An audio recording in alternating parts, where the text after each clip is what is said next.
Greetings, unsettled souls.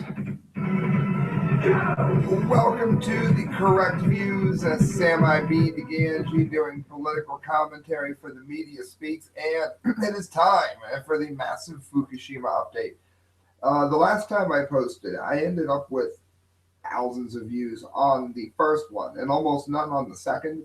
The election coverage, the results of the primaries and things have run into certain Fukushima nights. And I think that's led some of you to miss the second show because the thumbnail on it is for the election. Make sure you watch the second Fukushima video. Hit subscribe and hit share now because we're going to get directly into it, my friends. Um, this was from the Asahi Shimbun, as I butcher the Japanese language. 10% of TEPCO's frozen soil wall at the Fukushima site is not working. Now, friends, this is particularly bad news because they are nowhere near the point in cleanup that they would need to be in order for it to be even remotely okay that this wall isn't working. Um, for those of you that don't understand, it's they're storing toxically radioactive water in barrels all over the property at TEPCO, and it's leaking. They used rubber seals, for instance, when they made them. Real smart. I mean, hammering in that logic. Um, this wall was to prevent a lot of that leaking and seeping that we've seen. It's the technology that you would find used when they built subways, for instance. A lot of times they will freeze the ground. Um, Even with that, though, never anything on the size and scale that you would need at this power plant. It's bigger than it looks like it is. This is bad. There's an image for those of you on screen share. The solid frozen soil wall that TEPCO, which is GE, so if you invest in GE or if you are in a mutual fund that GE is in, get out of it. Quit funding them, they'll quit existing. They're trying to create its stricken Fukushima 1 power plant is falling short of expectations. They're a great wall here. Oh, I hope Trump has better luck with a wall. TEPCO said on May 25th its attempt to freeze the soil around the crippled reactors to decrease contaminated groundwater has hit an unexpected glitch. The utility said it has been able to freeze the soil for about 10% of the points it surveyed. Even though temperature remains especially high, there is the possibility that the soil will never freeze. So, I mean, 10% already. They just were heralding this as the greatest creation since sliced bread. The project involved the construction of 1,500-meter long hair circular frozen soil wall around the number one and number four reactor buildings. The utility inserted 1,568 pipes to a depth of 30 meters, 1 meter apart. The idea was that each pipe would then freeze the soil around it once liquid or minus 30 degrees circulated inside of the cylinders. To date, $315 million has been spent on this. TEPCO started to freeze the soil in late March, and the goal at first creating an 820-meter long portion, mainly along the side of the plant facing the sea. According to TEPCO, the temperature of the soil around the pipes was lower than zero. In other words, it's not working. This matters greatly, friends, because this there's more to decommissioning this, even if it hadn't melted down, than just um, hitting a button and you're done. This is imperative that they get this done because this is seeping into the ground, and the ground it's going to get into the groundwater, and then the groundwater gets get into the food, and they send food all over the world. And America isn't testing the food very well or at all that I know of for radioactive poisoning. You don't know. You know that you should avoid foods from the West Coast for sure, but you don't know. I mean, you drink sake in a restaurant. God only knows what you drink. It's not tested. Yeah, it's probably okay. That's a great word, isn't it? You're probably going to be fine. India today, it's in today. In Fukushima, even robots can't survive the nuclear mayhem. The company that runs the Fukushima plant sent 5 robots, this is dated May 26th, to ground zero, and not a single one survived. Incredibly high radiations in the block causes heat levels to rise, and it melts the robot's wiring.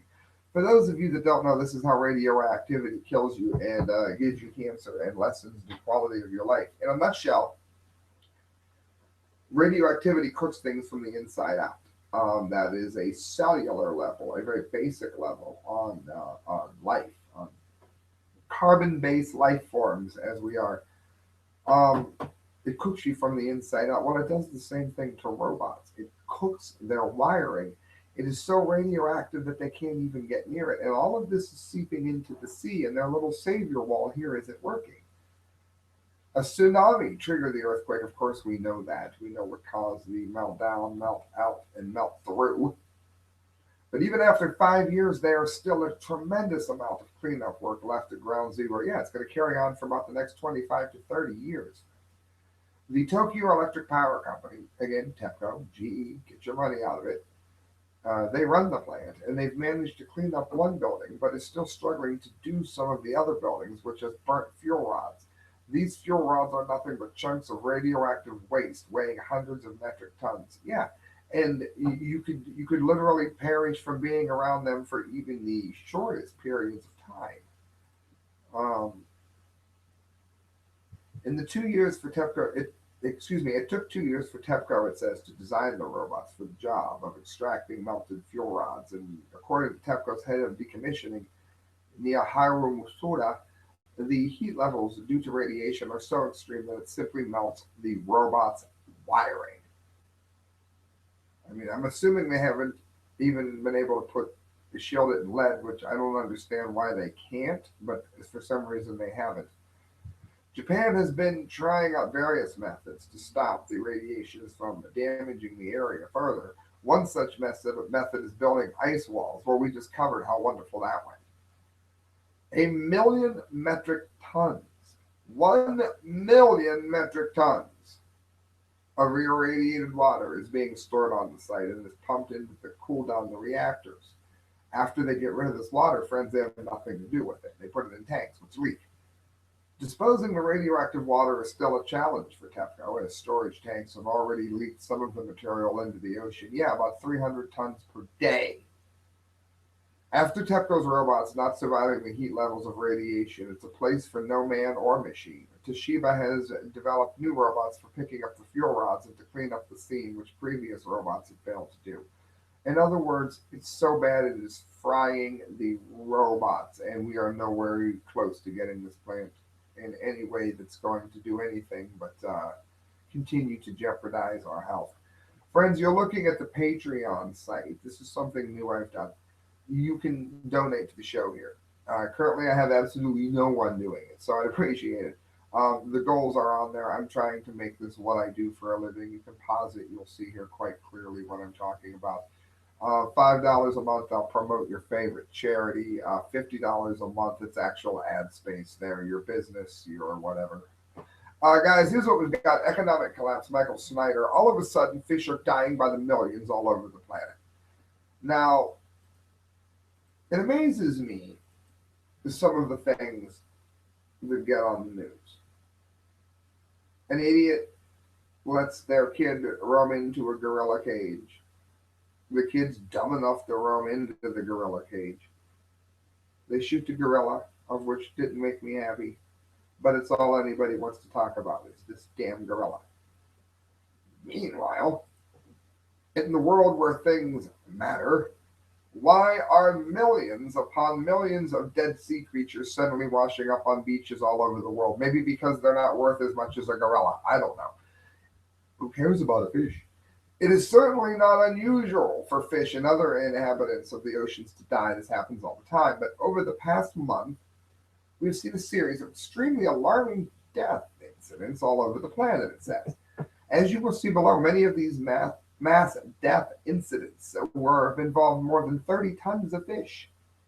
In places such as Chile and Vietnam, it has already gotten to a level where it has started to become a major national crisis. Now, this is exactly what we predicted. Well, I didn't predict it. I commented on people that did. It's what we've predicted all along here. The radioactivity due to the jet stream does not always distribute evenly, but in time, with each wash, things happen like harvesting and shipments of food from one area to another. The burning of radioactive materials that sends it into the air and moves it all over at a disbursement far greater than the original content had. Those kinds of things do slowly seep into areas that are nowhere near Japan, which is why I'm in Ohio telling you how important it is. Chilean beaches are covered with dead animals. Compared to other countries, Chile is almost all coast, and the geographical fluke means that the country is known for its beautiful beaches. But the reputation may be on the wane thanks to a new site in Chilean shores, dead animals, and lots of them, heaps of them, in fact. Um, it says the South American country's beaches are covered with piles of dead sea creatures, and scientists are trying to figure out why. A lot of us have a good idea why, but no one will listen to us. This is also in Vietnam. Soldiers have been deployed to bury them. There's so many. Millions of fish have washed up dead along a 125-kilometer stretch of the Vietnamese coast. And also in Asia, keep in mind, Fukushima, at least 35 tons of dead fish, also in Asia, imagine that, appeared on the lake in southern China, leaving residents stunned. Of course, in Bolivia, on the other side of the world, thousands of dead fish washed up on the shores. Just before they died, some of the fish had just hatched their eggs in Lake Ale in the central Bolivian city of Cochabamba. Now, friends, this is bad. In India, 65 tons of fish. Cambodia, 70 tons of fish. It could be a number of things.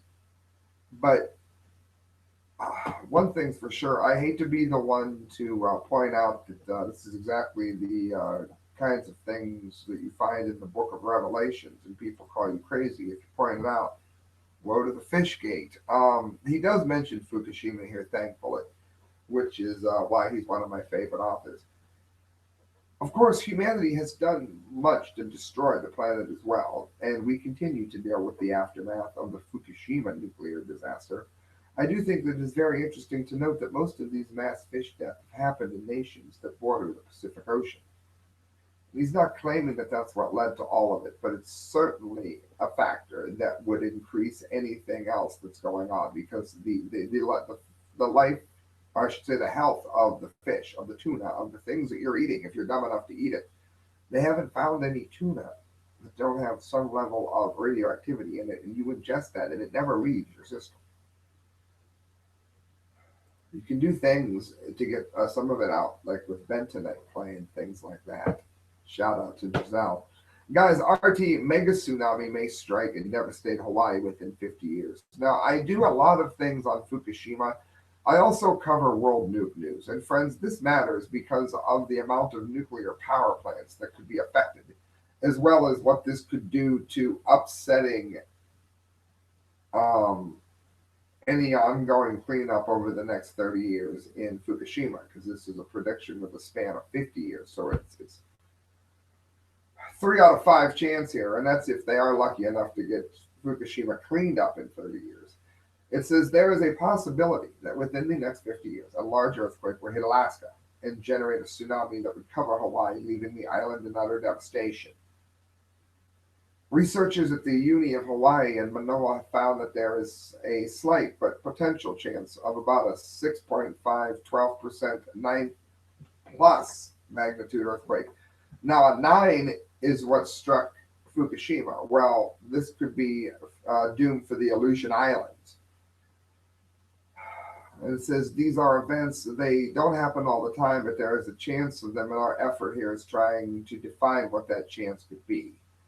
In other words, there's a warning here. There's a chance to at least brace for it. They didn't when the warning was given to Fukushima, and the result was the death of millions. And that death, by that I mean of the disease, of the cancer uptick that we are seeing that is going to leave millions, I should say, devastated from it. Look at the thyroid cancer rates and thyroid problems in Japan and the East Coast of the United States right now. We covered much of it last time. Michael Snyder, End of the American Dream, June 7th. FEMA will hold a drill to prepare for a 9.0. There's that number again. This time from the Cascadia Subduction Zone earthquake and tsunami. Now, the problem with this is this would very likely be nuclear death for the entire northern hemisphere if this went badly, and I'll tell you why. Um, you can't just drop the nuclear power plant into the ocean and assume that it's going to be okay. This would be a nuclear disaster of untold proportions. You have to understand what this earthquake would do beyond just the shaking and quaking that it causes. Starting on June 7th, FEMA will be conducting a large scale drill, and it has been named the Cascadia Rising, that will simulate the effects of a magnitude 9.0 earthquake along the Cascadia Subduction Zone and an accompanying West Coast tsunami dozens of feet tall. Excuse me, friends, I'm dying of thirst. According to the official flyer on the event, more than 50 countries, plus major cities, tribal nations, state and federal agencies, private sector businesses, and non governmental organizations across 3 states, Washington, Oregon, and Idaho, will be participating. In addition to the Cascadia Rising, U.S. Northern Command will be holding 5 other exercises simultaneously.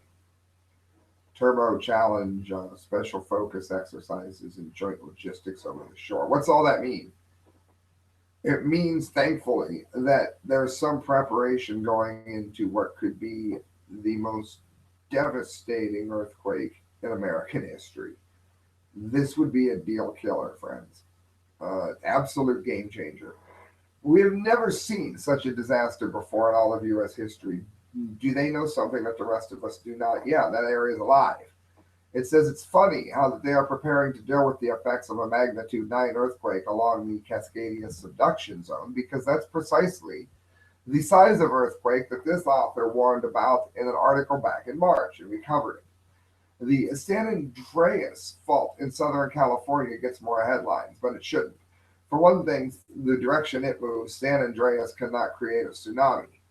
It says if a magnitude 9 earthquake were to strike, the immense shaking and subsequent tsunami could cause damage to the scale that is hard to imagine right now.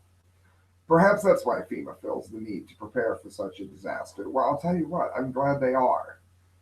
Because it says, you'll remember the movie San Andreas. In San Andreas, they talk about the fall. They said it would have been much more frightening, according to Oregon State University professor, if they had mentioned Cascadia instead, because it would create an earthquake 30 times worse. Friends, this is not good news. It said, by the time the shaking has ceased and the tsunami had receded, the region would be unrecognizable, Kent Murphy said, who directs FEMA's Region X division, responsible for Oregon, Washington, Idaho, and Alaska. Our operating assumption is that everything west of Interstate 5 would be toast. There's no mention here of nuclear power plants, but I mean, it doesn't take a genius to figure out what that would do. That, friends, would be the end of this, is what that would be. Interesting. I'm glad they're at least preparing something. Maybe they can save at least a few people by via evacuation. DailyMail.co.uk, and the South is sinking. Giant chunks of the Earth mantle are falling off and causing earthquakes across the southern U.S. and more are coming, warns researchers. Why does this matter? Because we've covered studies on this very show where an earthquake could give structural damage and failure to certain dams that would create the equivalent of a tsunami on a nuclear power plant.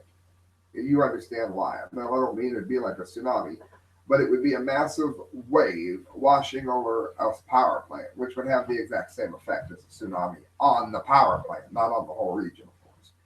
The southeastern U.S. has been hit by a series of strange, unexplained quakes Most recently, 2011, of course, the magnitude 5.8 earthquake near Mineral, Virginia, and it shook the nation's capital. But researchers have been baffled as to why.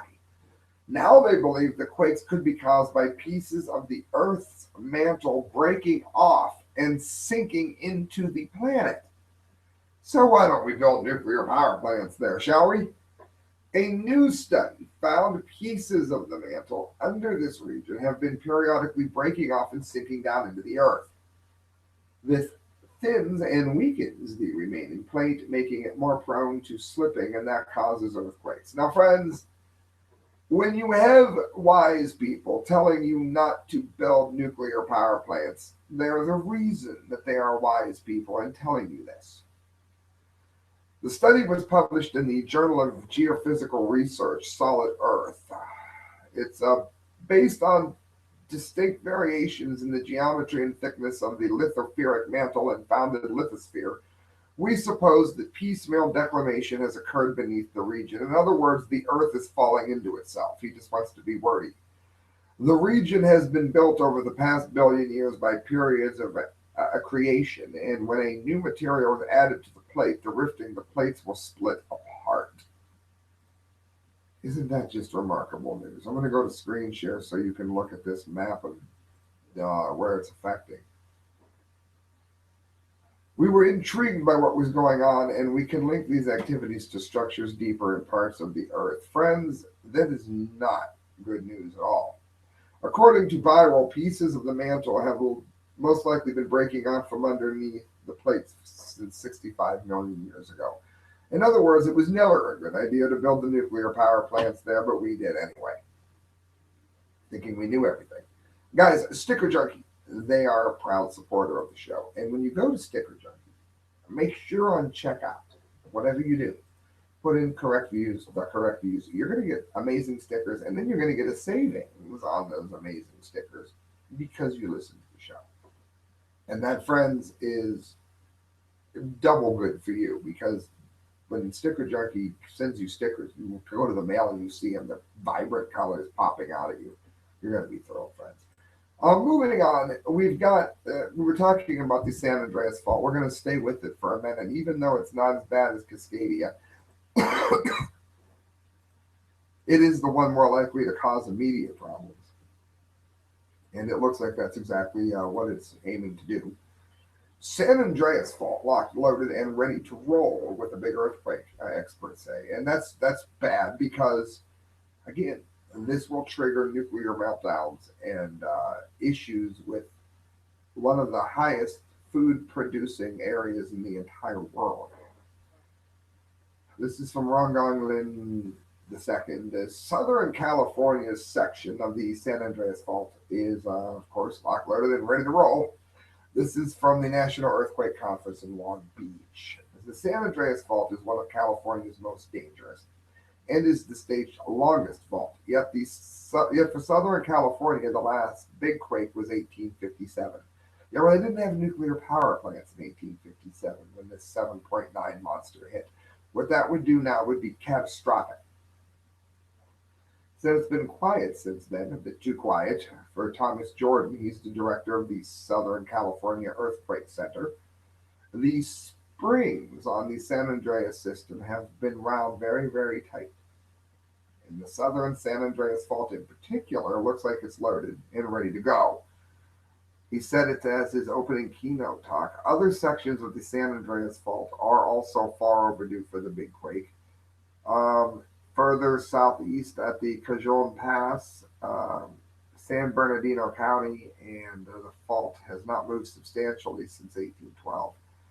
It says the problem scientists have observed that based on the movement of tectonic plates, the Pacific plate moving southwest on the Northern American plate, earthquakes should be relieving about 16 feet of accumulated plate movement every 100 years. Yet the San Andreas Fault has not relieved stress in a century. Now, do you have any idea the amount of dreadful damage that would be incurred to the entire West? By that I mean, like, you have the Middle East, you have the West, Western countries, the entire West. Friends, we've got to get these nuclear power plants defunded, shut down, and decommissioned as quickly as possible. We have got to quit opening new ones. We have got to quit using the lie of global warming as an excuse to keep building these things because I'm telling you, I'm giving you the facts, fact after fact here. The science is in. These are death sentences waiting to happen. They have your name on it. This was a quick story. I just wanted to get to it. I've got two left, including the dumbdee of the day. This is Washington Times. This is not the dumbdee of the day. 7-year-old who donated hair to cancer patients get cancer diagnosis. This is awful news. Um, a 7-year-old California boy. Now, am I saying that all cancers in California are caused by Fukushima? No. But Fukushima is on the time scale that we have been preaching for 5 years, ticking up cancer rates in Oregon, in the West Coast. We covered all the deformities that we're seeing all over the West Coast from Fukushima in the last posting. Well, here's another one from California. Coincidence, right? A 7-year-old California boy who spent 2 years growing his hair to donate to kids with cancer has received a cancer diagnosis of his own. Vinny DeSotos of Roseville said he was happy to donate 13 inches of his blonde hair to wigs for kids, despite being teased by other children during the growing process. Well, I have my hair long, they can bite me. I'm in his favor.